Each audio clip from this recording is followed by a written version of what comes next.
मैं डॉक्टर भामा अग्रवाल राजीव गांधी राजकीय महिला महाविद्यालय भिवानी की ओर से हिंदी की इस कक्षा में आप सबका स्वागत करती हूँ, अभिनंदन करती हूँ। प्यारे बच्चों, आइए आज हम अपनी पाठ्य पुस्तक 8 अर्वाचीन कवि में संकलित राष्ट्र कवि मैथिली शरण गुप्त द्वारा रचित कविता माननी यशोधरा का अध्ययन करते हैं। यह कविता उनके सुप्रसिद्ध चंपू काव्य यशोधरा से ली गई है। जैसा कि बच्चों आपको जानकारी होगी कि यशोधरा कौन है। यशोधरा महात्मा बुद्ध की पत्नी है, जिसे गौतम बुद्ध सत्य की खोज में जाते हुए बिना कुछ बताए हुए सोता छोड़कर चले गए थे। इस कविता में यशोधरा का वही माननीय नारीत्व जाग उठा और उन्होंने अपने इसी भाव को, विचार को नारी की गौरव गाथा का वर्णन करते हुए व्यक्त किया। उन्होंने अपने आप से कहा कि मैं कोमल नारी, लेकिन जिसका पति उसे बिना बताए सिद्धि की खोज में रात्रि के समय निकल जाए तो उसे अपनी कोमलता छोड़कर कठोरता को, मजबूती को, दृढ़ता को अपनाना पड़ेगा। मोहमाया के बंधनों को काटकर निकलना इतना आसान नहीं होता है, लेकिन जब मेरे पति सिद्धि की खोज के लिए उस मोहमाया के बंधन को तोड़कर चले गए, तो अब अपने मन को दृढ़ता से, मजबूती से समझाकर इस संसार चक्र में अपने दायित्व को पूरा करने के लिए परीक्षा देने की मेरी बारी है।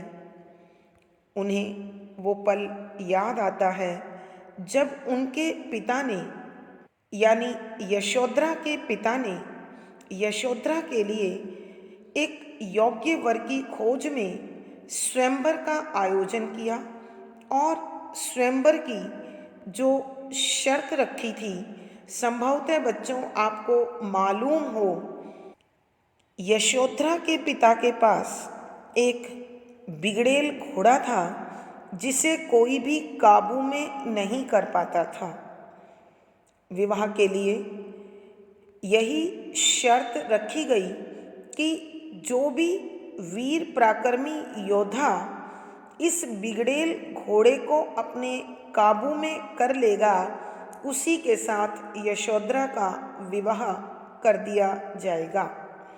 अनेक वीर, साहसी, पराक्रमी राजा महाराजा इस स्वयंवर में आए और अपनी अपनी पूरी शक्ति लगाकर घोड़े को साधने की कोशिश की, मगर कोई भी कामयाब नहीं हुआ। वही बिगड़ेल घोड़ा जैसे ही गौतम बुद्ध उनके सामने आए, वह विनम्रता से पाले हुए हिरण की भांति शांत होकर खड़ा हो गया और यशोधरा के पिता को अपनी पुत्री के लिए योग्य वर प्राप्त हो गया।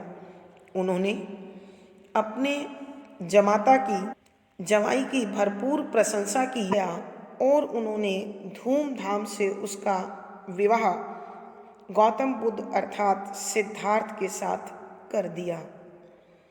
विवाह के बाद पुत्र उत्पन्न हुआ और पुत्र की प्राप्ति के बाद भी सिद्धार्थ का मन अपने पारिवारिक दाम्पत्य जीवन में नहीं जुड़ा और वो सिद्धि की प्राप्ति के लिए रात्रि में अपनी पत्नी और पुत्र को त्याग कर वन चले गए।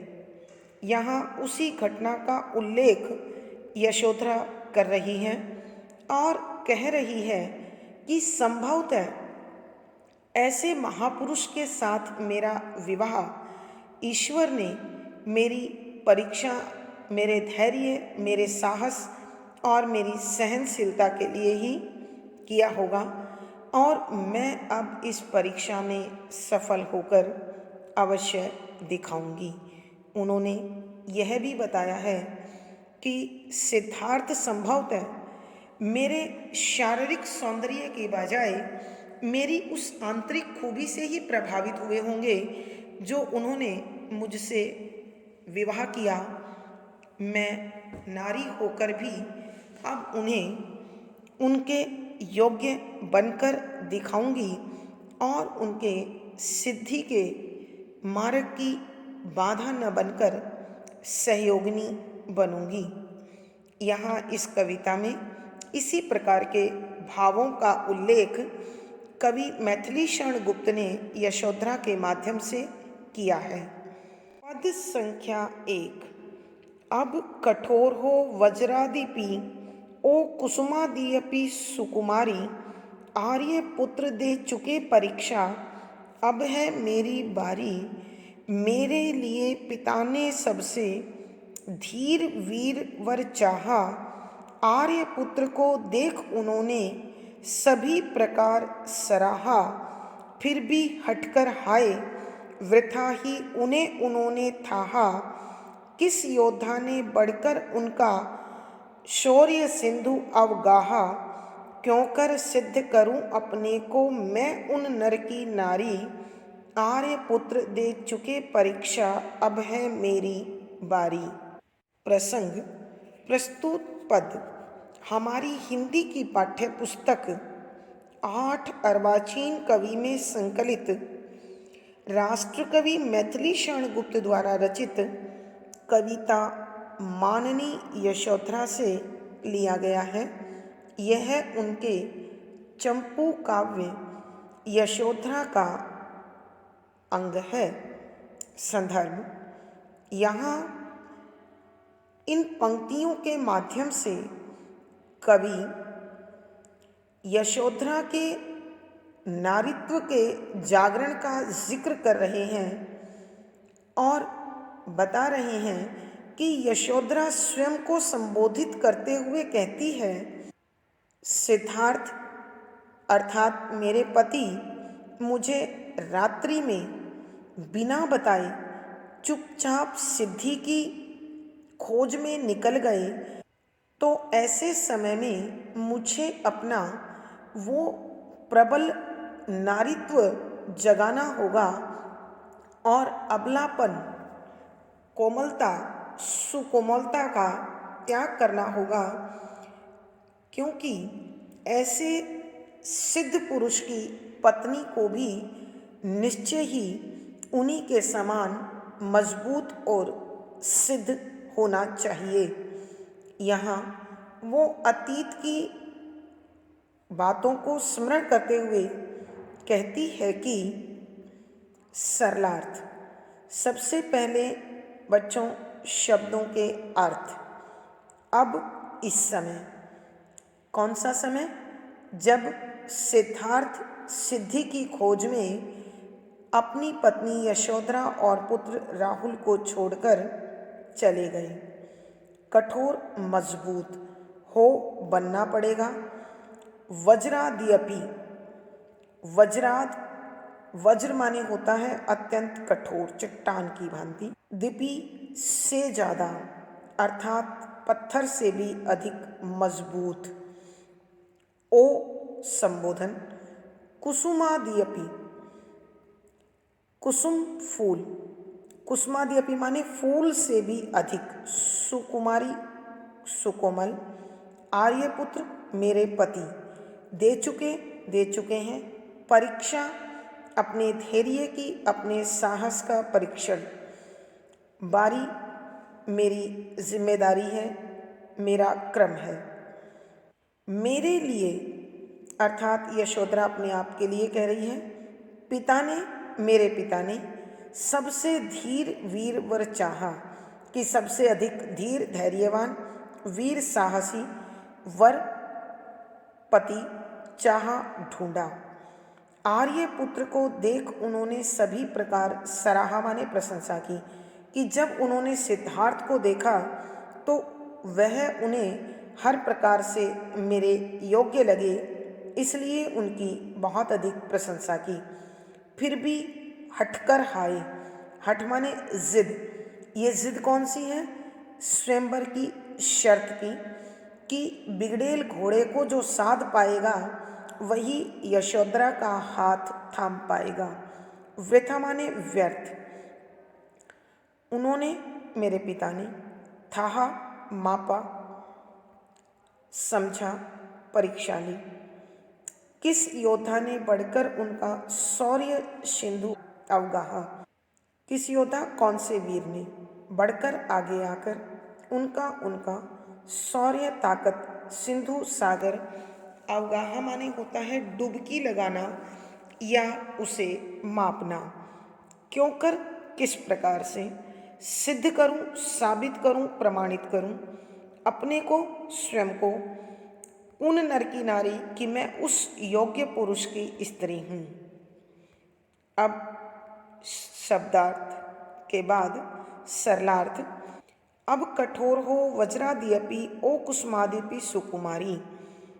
माननीय यशोधरा अपने आप को संबोधित करते हुए कहती है कि हे फूलों से भी अधिक कोमल राजकुमारी, रानी, अब तुझे चट्टान से भी अधिक कठोर और मजबूत बनना होगा, क्योंकि मेरे पति सिद्धार्थ तो मोह के बंधन छोड़कर वन में सिद्धि प्राप्ति के लिए जाकर अपनी श्रेष्ठता का, अपनी उच्चता का, अपने आदर्श का प्रमाण दे चुके हैं। मैं उनके योग्य हूँ और मैं भी उनकी इस सिद्धि की सहायक हूँ। यह प्रमाणित करने के लिए अब मुझे परीक्षा देनी होगी। मेरे पिता ने मेरे लिए शायद इसी दिन को ध्यान में रखकर सबसे अधिक धैर्यवान और साहसी पुरुष चुना था। जब मेरे पति को मेरे पिता ने देखा तो उसे हर प्रकार से मेरे योग्य पाकर उसकी भरपूर खूब प्रशंसा की, परंतु फिर भी उन्होंने स्वयंवर की शर्त के अनुसार बिगड़े घोड़े को साधने का कार्य उनको भी सौंपा।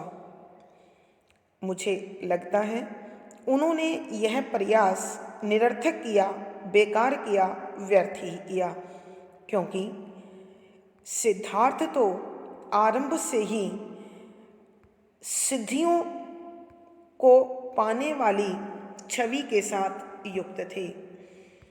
फिर यशोधरा सोच रही है कि ऐसा कौन सा वीर योद्धा था जिन्होंने सिद्धार्थ की इस वीरता को परीक्षण लिए बिना स्वीकार कर लिया हो।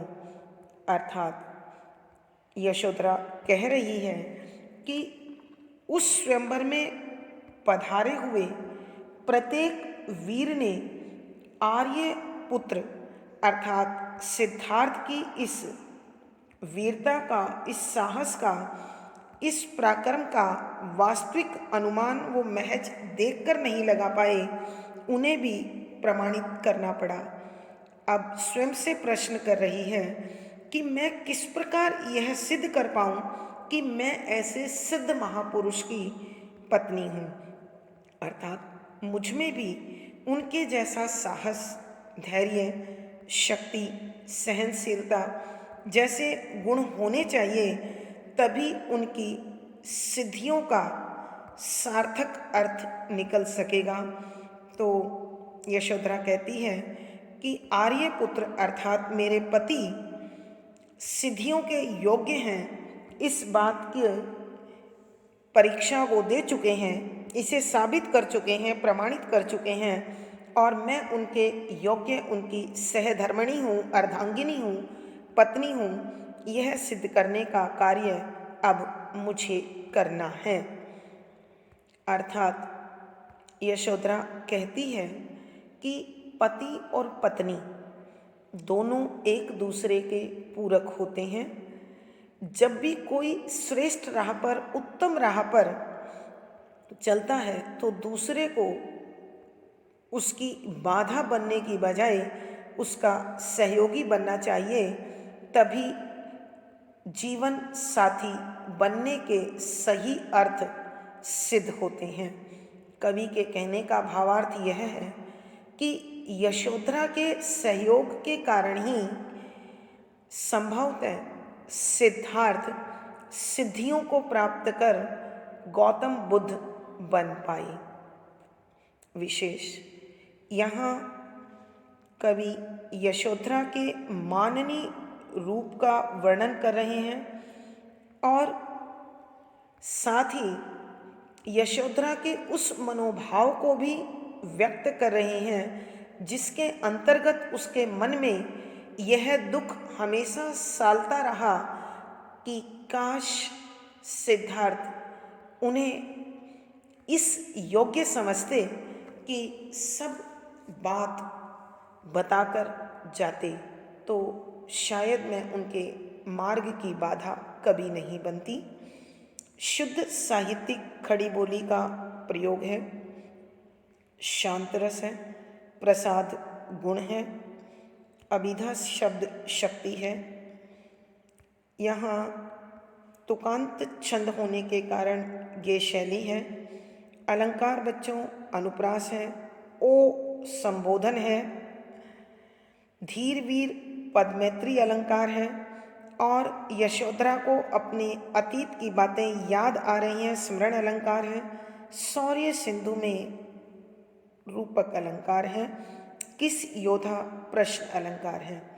तो बच्चों इस पद में अनुप्रास, संबोधन, स्मरण, पदमैत्री, रूपक, प्रश्न आदि अलंकारों का सुंदर सटीक प्रयोग हुआ है। पद संख्या 2। देख कराल कालसा जिसको, कांप उठे सब भय से, गिरे प्रतिद्वंदी नंदा अर्जुन नाग दत्त जिस है से, वह तुरंग पालित कुरंग सा नत हो गया विनय से, क्यों न गूंजती रंगभूमि में फिर उनके जय जय जय से, निकला यहाँ कौन उन जैसा प्रबल पराक्रमकारी, आर्यपुत्र दे चुके परीक्षा, अब है मेरी बारी। प्रसंग पूर्ववत।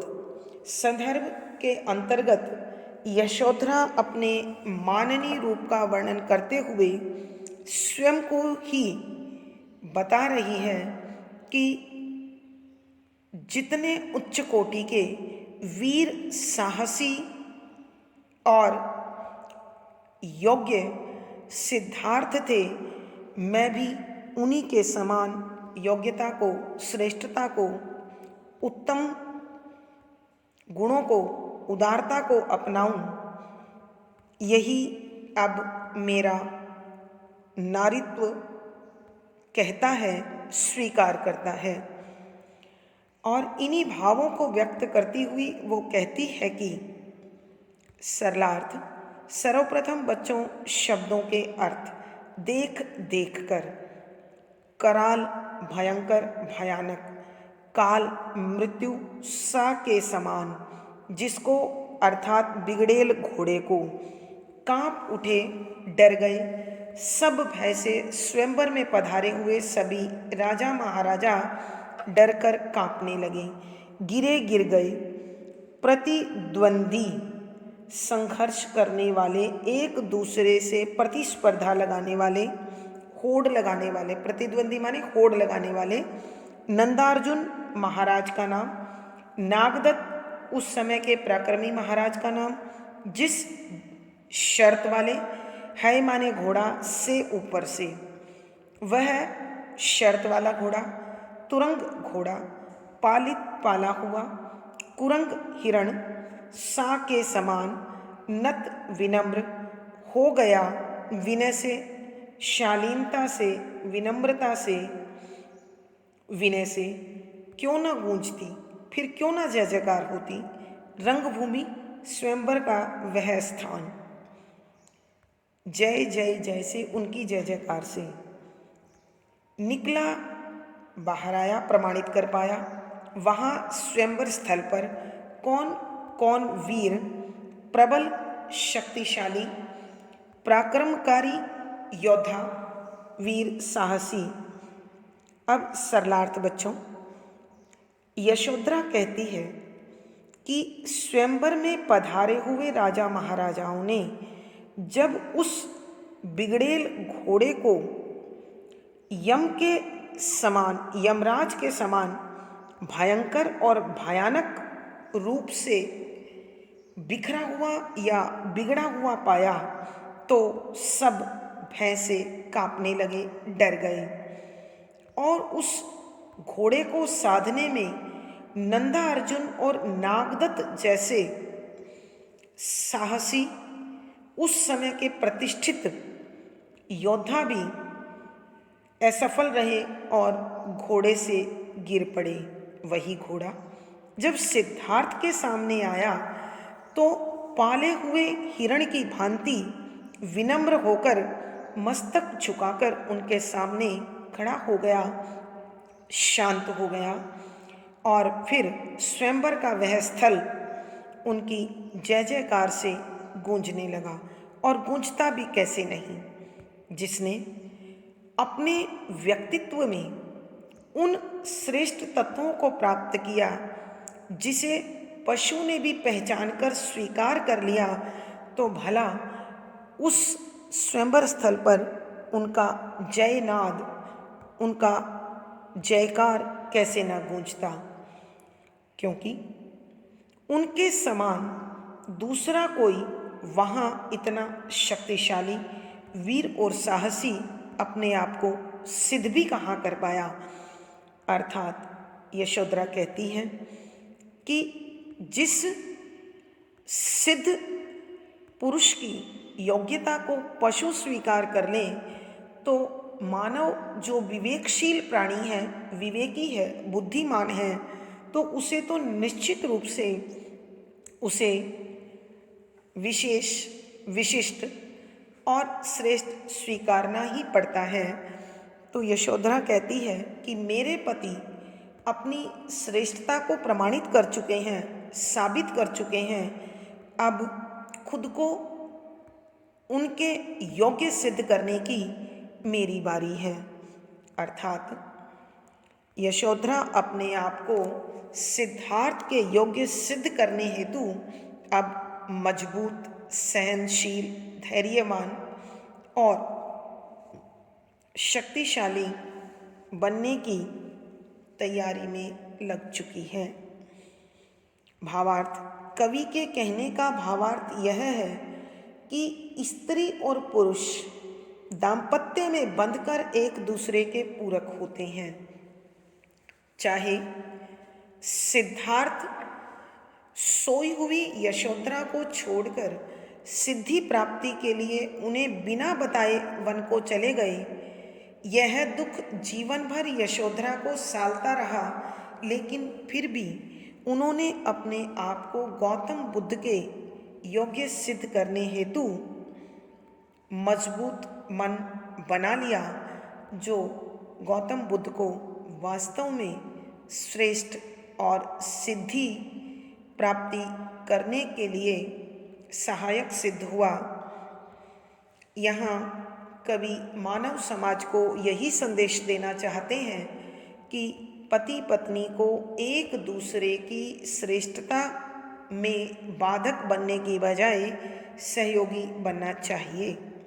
विशेष यहाँ यशोधरा के माननीय रूप का उल्लेख किया है तथा साथ ही उन्हें मन ही मन यह विचार करते हुए दर्शाया है कि जैसे वो सिद्ध और श्रेष्ठ पुरुष थे, अब वो भी वैसा ही बनेगी।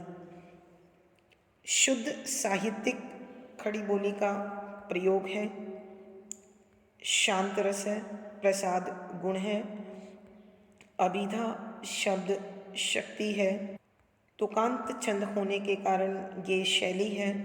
अलंकार देखें बच्चों, काल सा, कुरंग सा उपमा अलंकार, कराल काल अनुप्रास अलंकार, नंदा अर्जुन नागदत्त उल्लेख अलंकार, क्यों ना प्रश्न अलंकार, और स्मरण अलंकार है क्योंकि अतीत की घटना है।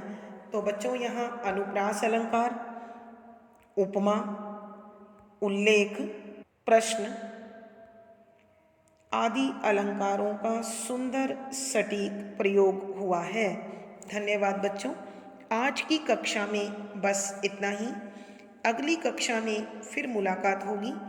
आशा है आपको विषय पसंद भी आया होगा और समझ में भी आ गया होगा।